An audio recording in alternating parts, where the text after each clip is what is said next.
Il chafouin Jocelyn, hein, parce qu'on va reparler de Chine.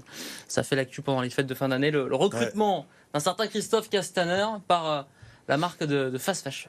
Ouais, parmi les bonnes résolutions, puisqu'on est dans cette thématique-là, moi j'avais envie de dire aussi qu'on pourrait peut-être prendre la bonne résolution de jouer dans sa team, et d'éviter de jouer contre sa team.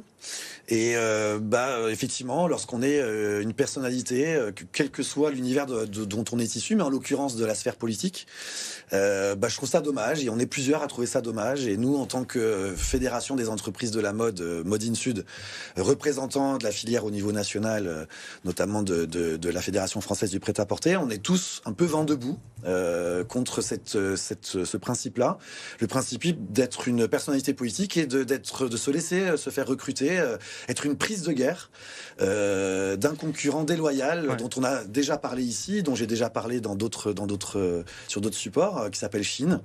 Donc le géant chinois de la fringue jetable, de la fringue qu'on retrouve régulièrement, aussi bien en Afrique noire que en Amérique du Sud. Il y a des papiers qui sortent là en ce moment sur ce qui se passe au Chili. Toutes les fringues jetables issues de la surproduction internationale qui vient notamment de Chine et qui vient notamment de chez Shein. Alors de Chine, C-H-I-N-E, et de chez Shein, S-H-E-I-N, ou de chez Temu, qui fait un peu sensiblement le même boulot. Tout ça, c'est de la fringue jetable, c'est de la fringue de mauvaise qualité, c'est de la fringue qui n'est pas recyclable, c'est de la fringue qui se transmet difficilement en seconde main, et qui finit en montagne de vêtements, soit en Afrique noire quand ça vient d'Europe, soit en Amérique du Sud.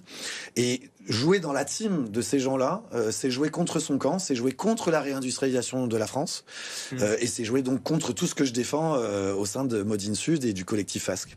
Christophe Castaner, qui, on rappelle pour celles et ceux qui auraient loupé les épisodes précédents, ancien ministre de l'Intérieur et actuel président du port de Marseille, Post. Et là, il est donc nommé conseiller de Chine en matière de RSE, de surcroît. Responsabilité sociale environnementale. Voilà. Exactement. Donc on y voit aussi un certain nombre de paradoxes. Il y a aussi, selon moi, une forme de conflit d'intérêts entre président du port, par lequel transitent beaucoup des produits Chine. Alors ça arrive de Chine, et ça arrive par le port de Marseille. Voilà, on trouve que c'est un peu dommage, et on trouve que Christophe Castaner, comme les autres, tous ceux qui jouent contre leur camp, ça pourrait être une bonne résolution pour eux de 2025, c'est d'arrêter de le faire. Merci beaucoup, Merci à toi. Jocelyn.